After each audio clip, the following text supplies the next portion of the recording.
আসসালামু আলাইকুম। আজকে বেগুন শুটকির একটা রেসিপি করে দেখাবো।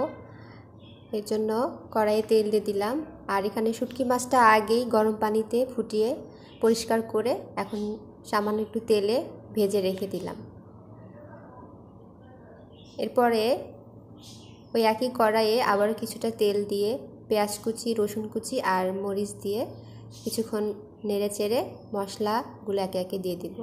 আদা, রসুন, জিরা বাটা, লবণ, হলুদ, মরিচের গুঁড়া আর ধনিয়ার গুঁড়া। সামান্য একটু পানি দিয়ে মশলাটা ভালো করে কষাবো।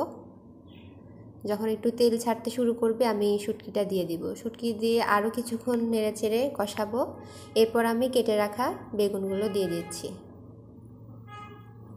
বেগুন মশলার সাথে ভালো করে কষিয়ে আমি সামান্য একটু পানি দিব, দিয়ে ঢাকনা দিয়ে ঢেকে এটা অল্প আঁচে রান্না করব। এই তো রান্না